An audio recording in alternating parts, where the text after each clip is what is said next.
It is continuation of the लैरिंग्स, यानी लैरिंग्स का जो स्ट्रक्चर है, यानी उसमें कौन कौन से पार्ट है, एक जो है वो ग्लाटस है। The opening of the larynx is called glottis, यानी उसको हम क्या कहते हैं, ग्लाटस।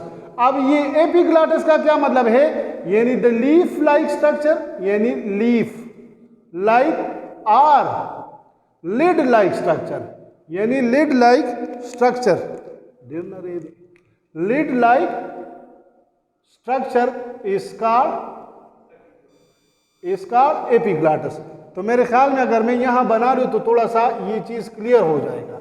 This is called, for example ये हमारे पास दिस वन इज कॉल्ड ग्लाटस। अब इसके ऊपर जो लिड लाइक स्ट्रक्चर होता है इसको हम क्या कहते हैं, एपिग्लाटस।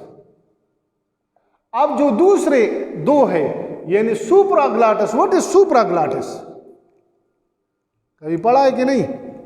The interior portion, the interior portion of the ग्लाटस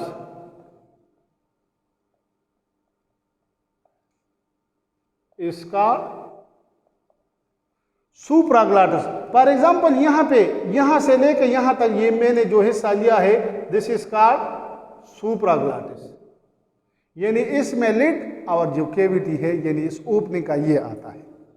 इसके बाद जो है सबग्लाटिस। तो सबग्लाटिस हम किस तरह डिफाइन करेंगे, व्हाट इज सबग्लाटिस?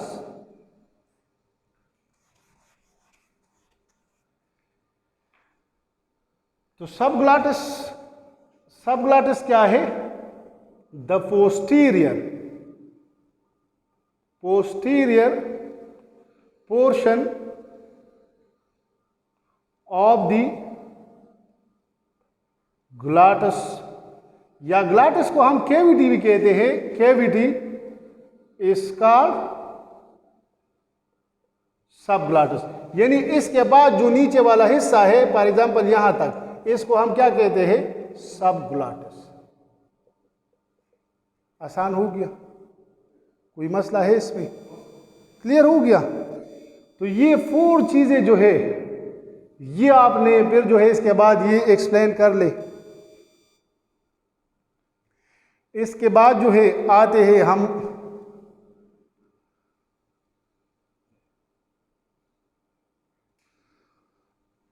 लैरिंग्स को हम क्या कहते हैं, मिटा लूं इसको, यानी लैरिंग्स को हम क्या कहते हैं, साउंड बॉक्स या वॉइस बॉक्स। तो क्यों वॉइस बॉक्स इसको कहते हैं? तो आवाज किस तरह प्रोड्यूस होते हैं आप इसको एक्सप्लेन करते हैं, ठीक है। यानी the larynx contain 2 fibrous band structure called vocal cord. यानी वोकल कॉर्ड आपकी हेडिंग क्या होगी, वोकल कॉर्ड। यानी the larynx contain 2 fibrous band like structure called vocal cords. Vocal cords में एक एमसीक्यूज ये है, दे आर हॉरिजॉन्टली अटैच्ड, यानी हॉरिजॉन्टली अटैच, ये आपको थोड़ा सा याद होना चाहिए। यानी 2 फाइब्रस बैंड पे मुश्तमिल होता है जिसको हम क्या कहते हैं, vocal cords. For example this is, यानी यहां पे इसके साथ ये मेम्ब्रेन है और सूड वोकल कॉर्ड जिसका फंक्शन जो है वो इसमें नहीं होता। अब आप देख ले, as the air passes from the lungs it passes into the larynx, also passes into the vocal cords, as a result of which the vocal cords या द लैरिंग्स वाइब्रेट। यानी जब हवा लंग से आता है, इसमें से पास होता है लैरिंग्स में, लैरिंग्स के बाद किस चीज में पास होता है, वोकल कॉर्ड से। तो यहां पे जो मेम्ब्रेन है ये इसको वाइब्रेट करता है, यानी इसमें यानी क्या होता है, एयर जो है, एयर पासिस फ्रॉम लंग्स, यानी जो एक्सपायर एयर है वो पासिस होता है कहां पे, लैरिंग्स, और लैरिंग्स से वोकल कॉर्ड में। अब वोकल कॉर्ड जो है इट स्टार्ट वाइब्रेशन, अब वाइब्रेशन स्टार्ट होती है, this vibration is change into यानी ये वाइब्रेशन जो है साउंड, एंड साउंड यानी वर्ड्स में चेंज होता है, change into sound this vibration with the help of किस चीज की हेल्प से? With the help of tongue and lips के। सिंपल इसको एक्सप्लेन करते हैं, यानी as the air passes from the lungs into the larynx also passes to the vocal cord, as a result of which the vocal cord vibrate. It produces sound. This sound is changed into words by lips and tongues. लेकिन फिर अगर आपसे एक बंदा पूछ ले कि ये चीज़ें तो डॉग्स और एनिमल्स में मौजूद है, फिर वो बातें क्यों नहीं कर सकते? वो तो सारे ट्रेन है, यानी हम जो उसको कहते हैं वो डॉग वो करता है कि नहीं? तो फिर वो बोलते क्यों नहीं है? तो यहां पे हम क्या कहते हैं? द साउंड इज प्रोड्यूस या the sound is change into words, यानी इसको हम वर्ड्स में कन्वर्ट करते हैं with the help of the tongue and lips, यानी साउंड को वर्ड्स में जो है वो तब्दील करता है with the help of the lips and tongues, directed by the brain. क्या कहते हैं इसको? Directed by the brain. तो बेसिकली जो इंसान को अशरफुल मखलूक़ात कहते हैं इस डेवलप नर्वस सिस्टम की वजह से कहते हैं। तो डॉग्स या जो एनिमल है उसका नर्वस सिस्टम इसके मुकाबले में इतना डेवलप नहीं है कि उसको इस तरह कर सके। क्लियर हो गया? कोई मसला है इसमें? कोई ऐसी बात? क्लियर हो गया किस तरह साउंड प्रोड्यूस होता है? चूंकि लैरिंक्स में साउंड प्रोड्यूस होता है इसलिए हम इसको क्या कहते हैं? Voice box, sound box. Clear हो गया? अब इसके बाद जो है आपके बुक में कुछ इंफॉर्मेशन दिया है, वहां पे कुछ इंपॉर्टेंट पॉइंट्स है, वो है वोकल पिच। यानी वोकल पिच का क्या मतलब है? साउंड की जो गहराई या जो शार्पनेस है, vocal pitch.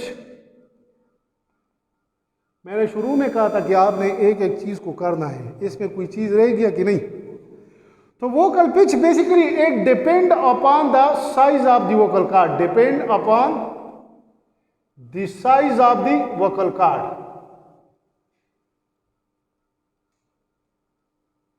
Depend upon the size of the vocal cord. For example, larger the vocal cord, जब वोकल कॉर्ड लार्ज होगा, larger the vocal cord, the vocal pitch will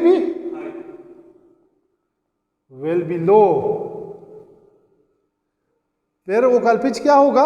लो होगा। ये ईटा के एमसीक्यूज में दिया था उसने। इसके बाद जो है शार्टर द वोकल कॉर्ड, यानी अगर वोकल कॉर्ड की साइज जो है शार्टर दी वोकल कॉर्ड, यानी अगर वो शॉर्ट है तो पिच जो है वो क्या होगा?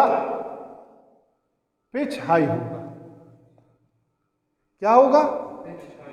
अब वोकल कॉर्ड जो है यानी मेन और जो वुमेन है उसमें वोकल कॉर्ड की साइज डिफरेंट है, वोकल कॉर्ड की साइज डिफरेंट है। तो अब बताता हूं। तो मेन का जो वोकल कॉर्ड है दिस इज लार्जर, वो क्या है? लार्जर होता है।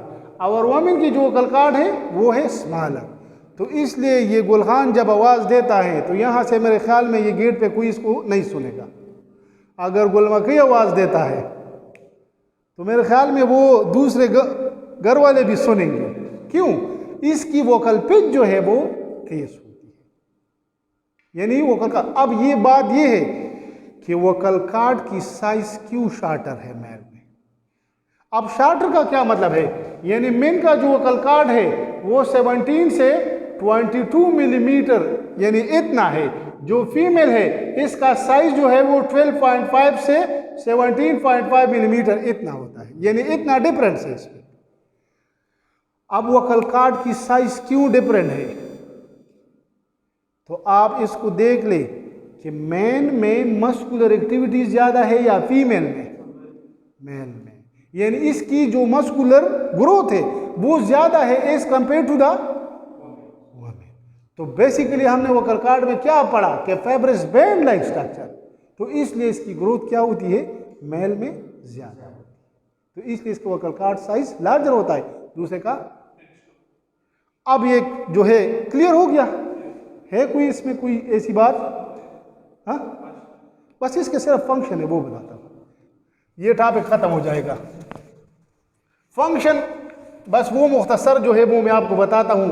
यानी इसमें म्यूकस मेम्ब्रेन होते हैं, तो mucus membrane moist the air, warm the air और filter the air. Air passage way है, यानी आपके बुक में सिर्फ 2 फंक्शन लिखे हैं, यानी it carries the air into the lungs, यानी it as a air passage way. दूसरा है warm the air, filter air, चूंकि म्यूकस मेम्ब्रेन मौजूद है वो ये तीनों काम करते हैं। अब असल में जो पॉइंट्स है, यानी the production of the sound is called phonation, यानी साउंड प्रोडक्शन को हम क्या कहते हैं, फोनेशन। तो फोनेशन बेसिकली डिपेंड करता है 3 चीजों पे। किस चीज पे? 3 चीज पे। एक है tightness plus length of the vocal cord, length of the vocal cord, यानी एक पॉइंट ये है कि साउंड इस पे डिपेंड करता है। दूसरा जो है वो है वॉल्यूम ऑफ द एयर, यानी जो अगर आपसे कोई पूछ ले कि ये आवाज़, आप 3 बंदे बैठे हैं, तीनों की आवाज़ मुख्तलिफ है, तो जब आवाज़ मुख्तलिफ क्यों मुख्तलिफ है? तो तीसरा जो पॉइंट है वो है रेजोनेंस, या इसको हम क्या कहते हैं, टोन ऑफ द साउंड। तो टाइटनेस या लेंथ हमने पढ़ लिया कि जब टाइट हो और लेंथ शॉर्ट हो तो पिच ज्यादा होगी, यानी तेज होगा, शार्पनेस इसकी ज्यादा होगी। यानी टाइट हो और लेंथ शॉर्ट हो, यानी शॉर्ट। अब क्लियर हो गया ये इसका क्या मतलब है। इसके बाद है volume of the air. Volume of the air का क्या मतलब है कि जितने फोर्स से हम जो है वो क्या करते हैं, एयर को निकालते हैं लंग्स से, उतना जो है वो साउंड की पिच होगी। यानी जब हम बातें करते हैं तो आहिस्ता आहिस्ता ये जो एयर है वो पासिस होता है, लेकिन जब हम किसी को दूर वाले को आवाज़ देते हैं तो क्या करते हैं, थोड़ा सा ज़्यादा फोर्स लगाते हैं, तो उस फोर्स की वजह से आवाज़ तेज होती है, यानी इसकी पिच जो है वो कम और ज़्यादा हो जाती है। क्लियर हो गया। थर्ड जो चीज़ है ये इंपॉर्टेंट है, दिस इज रेजोनेंस या टोन। ये आवाज़ मुख्तलिफ क्यों होती है, ये तो हमने यानी शार्पनेस की बात की है, अब मुख्तलिफ क्यों होती है। तो ये रेजोनेंस या टोन जो है it depend upon the shape of the mouth, यानी शेप ऑफ द माउथ पे डिपेंड करता है। तो आप देख ले हर एक की माउथ मुख्तलिफ होती है कि नहीं, आवाज़ मुख्तलिफ होगी कि नहीं। दूसरी बात जो है shape of the mouth, location, location position of the tongue and lips, tongue and lips, यानी बाद औकात देख ले किसी की जो टांग है वो एक तरफ ज़्यादा मूवमेंट करती है, तो उसकी वजह से आवाज़ जो है वो एक दूसरे से मुख्तलिफ होती है। थर्ड जो है जो मेसेटर मसल्स है, मेसेटर मसल आपने फर्स्ट ईयर में पढ़ा होगा, पढ़ा है कि नहीं, यानी जो जाज मूवमेंट करती है, तो यहाँ पे ये मसल आपको नजर आती है कि नहीं, दिस इज कॉल्ड मेसेटर मसल। एक यहाँ पे लगा होता है, दिस इज टेम्पोरलिस। ये 2 मसल है, it help in the movement of the mouth, तो वो डिपेंड करता है मेसेटर प्लस टेम्पोरल मसल्स पे। आसान है या मुश्किल? तो बेसिकली ये टोन और रेजोनेंस जो एक दूसरे से मुख्तलिफ होती है on the basis of this thing. Clear हो गया? तो इंशाल्लाह ये कल इसके बाद जो है वो पढ़ेंगे।